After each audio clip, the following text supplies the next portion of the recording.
Bismillahirrahmanirrahim. Allahu Akbar, Allahu Akbar, Allahu Akbar. La ilaha illa anta subhanaka inna kuntu minaz zalimin.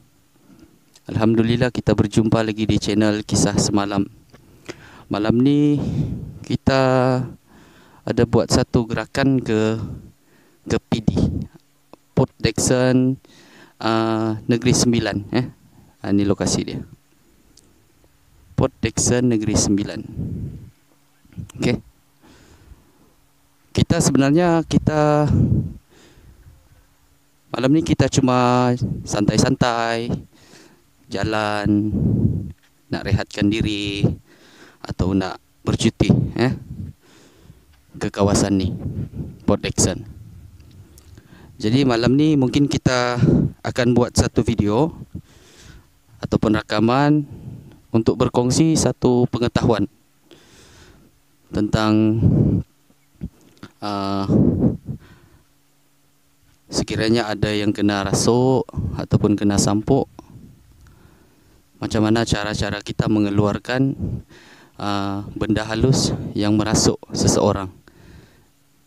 Di sini saya juga ingin menjelaskan bahawa kami bukanlah orang yang berilmu ataupun punya pengetahuan tinggi. Cuma kita ingin berkongsi ataupun berbagi pengetahuan ataupun ilmu sedikit sebanyak yang kita tahu ataupun kita faham. Kami tidak memaksa anda untuk percaya apa yang kami faham ataupun apa yang kami percaya. Anda boleh memikirkan atau mengkaji apa yang kami sampaikan, adakah betul ataupun tidak.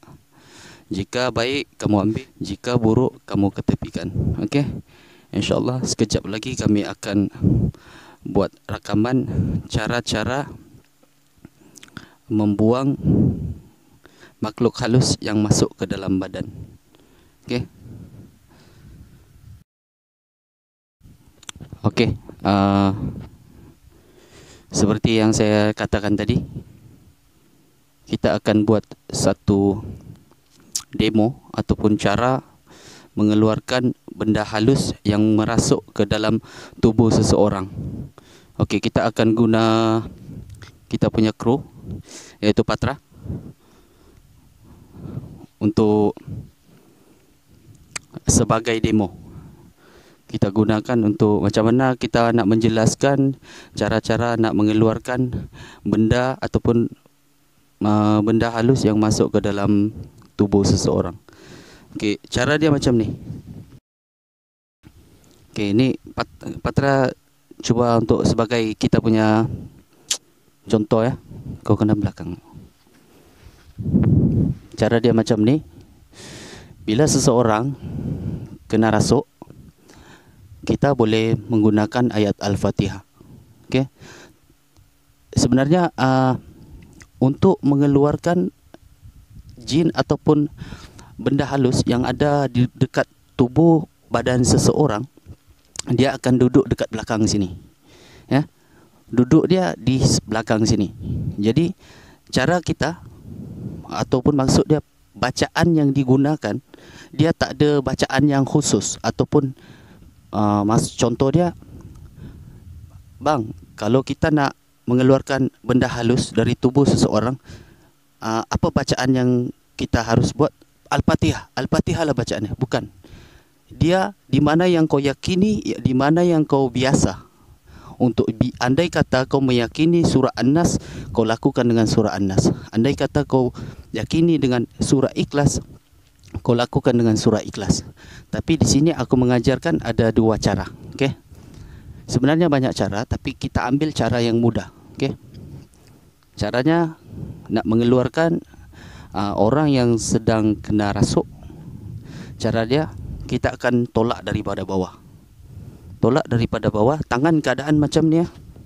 Tangan, tarik nafas. Nafas kena tarik. Tekan. A'udzubillahi minasyaitonirrajim. Bismillahirrahmanirrahim. Jadi cara tangan kita kena menolak. Nafas kena dihembus dengan perlahan. bacakan di dalam hati ataupun dilafazkan Alhamdulillahirabbil alamin arrahmanirrahim maliki yaumiddin. Tangan kita ni seolah-olah menolak sesuatu udara ataupun satu gelombang yang akan naik ke atas. InsyaAllah kalau kamu buat, sekiranya berlaku di tempat kejadian-kejadian yang lain, InsyaAllah kamu akan dapat merasakan. Okay?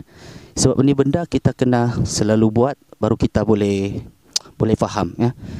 Saya ulang balik. Kita baca a'udzubillahi minasyaitonirrajim, bismillahirrahmanirrahim.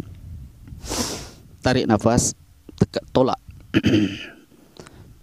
Bila kita menolak tangan, nafas juga harus dikeluarkan. Baca di dalam hati Alhamdulillahirabbil alamin arrahmanirrahim maliki yaumiddin, dengan merasakan seolah-olah ada udara yang kita tolak ataupun aura yang kita tolak dekat atas. Ar-Rahmanir-Rahim maliki yaumiddin, iyyaka na'budu wa iyyaka nasta'in, ihdinas siratal mustaqim, siratal ladzina an'amta 'alaihim ghairil maghdubi 'alaihim waladdallin.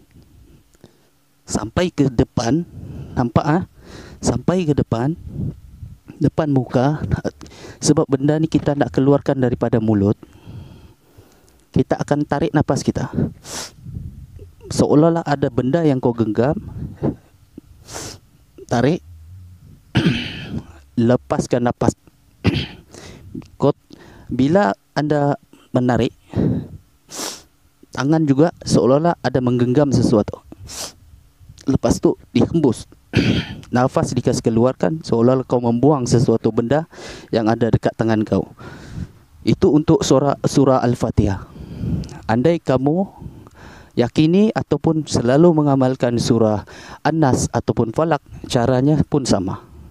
Okey, caranya sama. Andai dia mediator ataupun seseorang yang kena rasukan,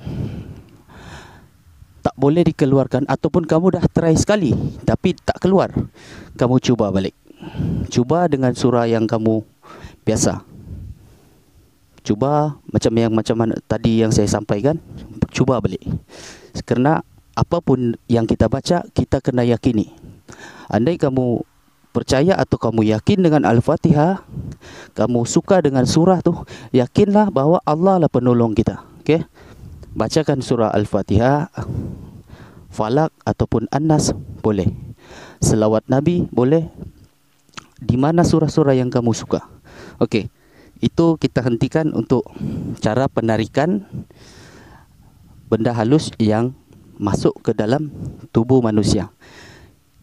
Contoh yang saya sampaikan tadi, bila seseorang itu yang dirasuk, kita boleh dekat.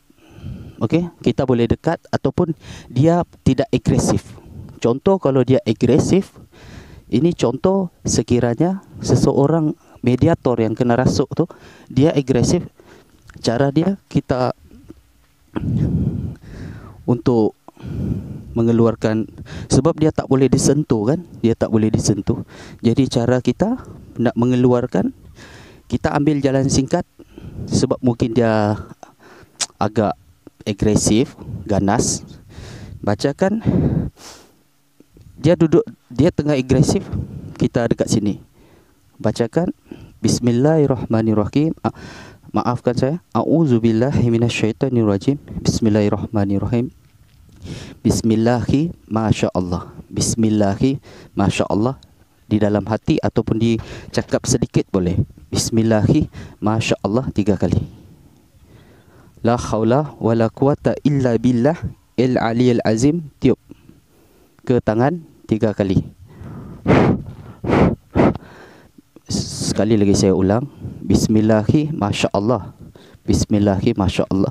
Bismillahi masyaallah. La haula wala quwata illa billah il aliyil azim. Tiup 3 kali. Ditepukkan 3 kali dekat sini. 1 2 3. Posisi yang kita harus tepuk adalah dekat belakang ni. Sebab benda tu akan duduk dekat belakang ni. Okey? Ini untuk cara sekiranya dia agresif. sekiranya dia tak boleh disentuh. Sebenarnya cara banyak, cuma saya nak kongsikan cara-cara yang boleh saya kongsikan atau mudah untuk anda faham. Ataupun anda juga boleh bacakan wa kallamallahu Musa taklima. Wa kallamallahu Musa taklima. Wa kallamallahu Musa taklima. Kamu boleh tiupkan ke telinga dia. Tiupkan ke telinga, ke lubang telinga. Tiupkan ke lubang telinga. InsyaAllah, andai Allah menolong kita dengan kalimah-kalimah Al-Quran, InsyaAllah apa yang kita buat, apa yang kita baca, InsyaAllah akan jadi. Okey. Setakat itu dulu ilmu ataupun pengetahuan yang kita sampaikan ataupun kita kongsikan. Sebenarnya kita orang bukan orang yang berilmu ataupun kita mempunyai pengetahuan yang tinggi. Tidak. Saya memohon maaf sekali lagi. Kami daripada channel Kisah Semalam membuat konten berkongsi pengalaman tentang mengeluarkan benda halus daripada tubuh badan seseorang.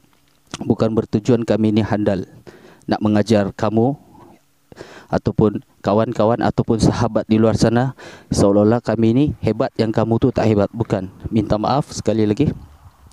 Tujuan kita orang buat konten ni bertujuan untuk berkongsi pengalaman, pengetahuan. Okey, semoga apa yang kami sampaikan ataupun kongsikan menjadi boleh dijadikan panduan ataupun digunakan untuk membantu jiran, keluarga kita ataupun kawan-kawan sekiranya berlaku kes seperti kerasukan. Okey. Okey, sekian dulu daripada kami, daripada channel Kisah Semalam. Jangan lupa komen, like and share. Jika ada komen mengenai tempat-tempat yang menarik selepas ni, kamu boleh share komen dekat bawah tu di mana lokasi-lokasi yang menarik. InsyaAllah jika diberi umur panjang, kita akan turun ke lokasi untuk merasakan suasana dekat sana. Sekali lagi saya jelaskan, kami bukan orang yang berilmu ataupun berpengetahuan tinggi. Okey, kami bukan orang yang berilmu ataupun berpengetahuan tinggi. Tujuan kita buat adalah untuk berkongsi sesuatu pengetahuan. Okey, kami tidak memaksa anda untuk percaya apa yang kami buat. Ini tergantung kepada diri sendiri. Jika kita yakin dengan Allah, apapun yang kita buat insya-Allah akan jadi. Okey, setakat itu dulu apa yang kami sampaikan ataupun yang kami kongsikan. Insya-Allah panjang umur kita berjumpa lagi. Assalamualaikum.